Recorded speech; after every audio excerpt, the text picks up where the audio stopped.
You know, Steven, you worked on a lot of really big budget films, but I'm thinking back when things were simpler. When you see one of these, oh my God, does that take you down memory lane? Yeah, yeah. No, this was 50 feet of film, wasn't it? That's right. It was 50 feet of film. Yeah, as a matter of fact, I go back earlier than this. This was, when I first saw this go into a camera, I thought, my God, what do they think of next?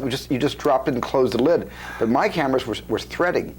I had to put 2 reels in, and I had to thread the actual sprockets of my little Sanyo 8mm before I made my movies. But this brings me back to some good memories. Well, I think when you graduated to bigger time movie making, when you got the contract with Universal at 21, 22 years old, did you find any of the crew guys were testing you at all? I mean, you must have been working with people twice your age. Yeah, they were. And you know, when I first got started, when I was about 21 years old, there wasn't not yet a new wave. You know, the young, as they call them, movie brats, hadn't quite moved into Hollywood yet.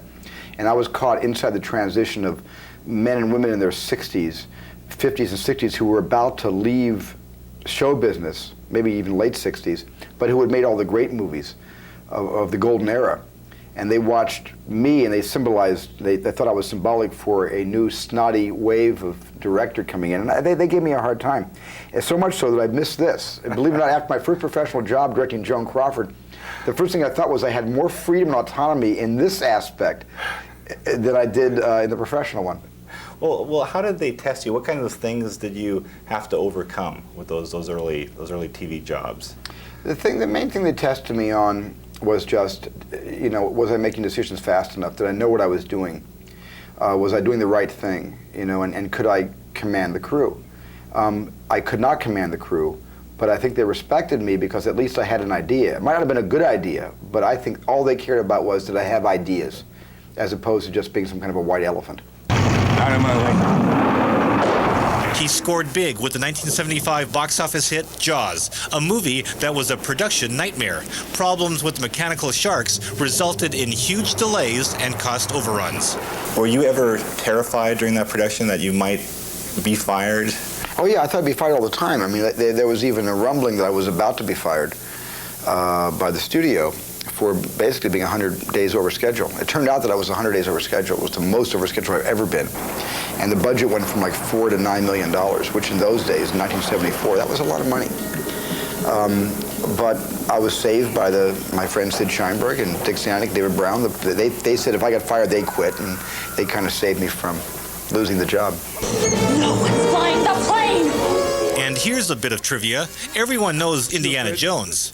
Those films are due in part because Spielberg wanted to direct a James Bond movie. Yes, true. Were there ever discussions about you doing a Bond film? Yeah, at one point I went to one of the producers of James Bond I had a chance to have lunch with, and I said, I'd love to direct a Bond film. And they said, well, you don't have enough experience for us, you know. Come back when you're older. And then I used to tease George Lucas, and I used to say, you know, George, what I really aspire to do is direct James Bond, direct Sean Connery as Bond. And George one day said, just before Star Wars came out, he said, I got something better. I got something called Raiders. And he told me this story about Indiana Jones and the character. And then I said, that's close enough.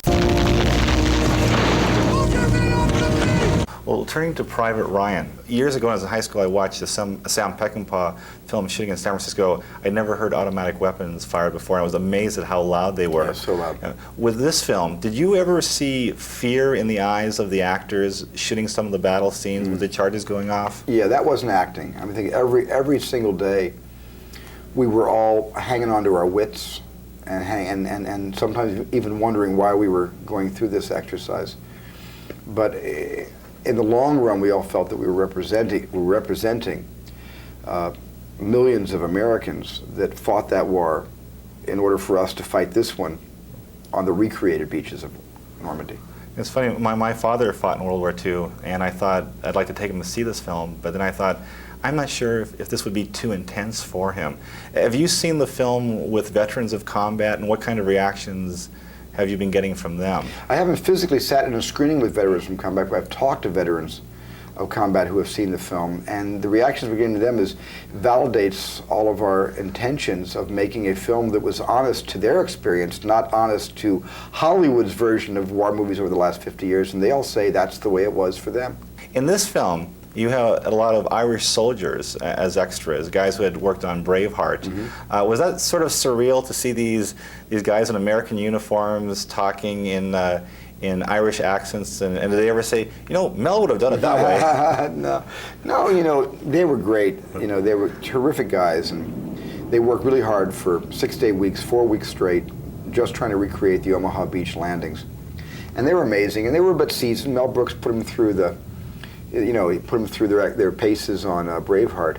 But they took the story very seriously, and they really looked like Americans, and they fought like soldiers because they were soldiers.